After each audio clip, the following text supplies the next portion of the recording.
৩ বছর ধরে প্রায় ৭০ জন শিক্ষার্থী মিলে বানিয়েছেন এই রেসিং কার। এই গাড়ির ইঞ্জিন ছাড়া সব যন্ত্রাংশ বাংলাদেশেই তৈরি।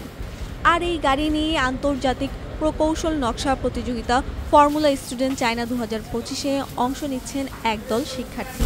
প্রথমবারের মতো এমন প্রতিযোগিতার জন্য নির্বাচিত হয়েছে ইসলামিক ইউনিভার্সিটি অব টেকনোলজি IUTর সেই দল।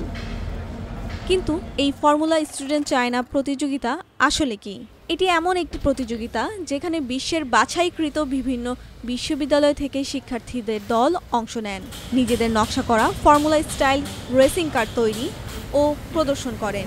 প্রতিযোগিতায় দলগুলোকে মূল্যায়ন করা হয় দুটি ধাপে, স্থির ইভেন্ট ও গতিশীল ইভেন্টে। বাংলাদেশের IUT সহ বিশ্বের ৭০টি টিম এই প্রতিযোগিতায় অংশ নেবে। চলতি বছর ৮ অক্টোবর থেকে চীনের হেনান প্রদেশের ঝেংঝৌ শহরে অনুষ্ঠিত হতে যাওয়া প্রতিযোগিতাটি চলবে টানা ৫ দিন। অনেকদিন আমরা টেস্ট রান করানোর ট্রাই করছি, কিন্তু গাড়ি রান করে। ফাইনালি এটা প্রায় ১ মাস আগের কথা, ১ মাস হবে না, প্রায় ২ সপ্তাহ মতো আগের কথা। ওই দিন একদিন সন্ধ্যাবেলা আমরা গাড়িটা নিয়ে যখন IUTর রাস্তাতেই নামানোর পর দেখলাম যে ফাইনালি আমাদের সেই মুহূর্ত আসলো যে সাকসেসফুলি রান করছে। বাংলাদেশে একটা গাড়ি ডেভেলপ করা খুব টাফ, সো ওই রকম একটা চ্যালেঞ্জ অতিক্রম করে যখন আমরা জিনিসটা তৈরি করতে পেরেছি, that actually feels very good. Islamic university of technology IUTর দলটির সদস্যরা জানিয়েছেন, নিজেদের প্রকৌশল সক্ষমতাকে বিশ্বমঞ্চে তুলে ধরাই তাদের উদ্দেশ্য। পাশাপাশি আন্তর্জাতিক মান, উদ্ভাবনী ধারণা ও দলগত কাজের মূল্যবান অভিজ্ঞতা অর্জনেরও একটি সুযোগ। আমাদের এটা প্রজেক্টের পিছনে ২০২২ সাল থেকে ডিজাইন ফেজ এবং ম্যানুফ্যাকচারিং ফেজে প্রায় ১২ লাখ টাকা খরচ হয়েছে।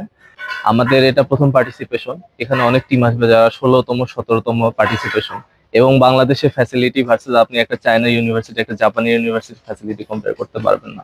তো আমাদের এটা একটা যাত্রা শুরু করে দেওয়া, যে ইনশাল্লাহ আগামী ৫ বছর ৬ বছর যখন একটা ডেভেলপমেন্টের মধ্য দিয়ে যাবে গাড়িটা, তখন হ্যাঁ আমার গাড়িটা একটা প্লেস পাবে, একটা সম্মানজনক প্লেস অর্জন করতে হবে।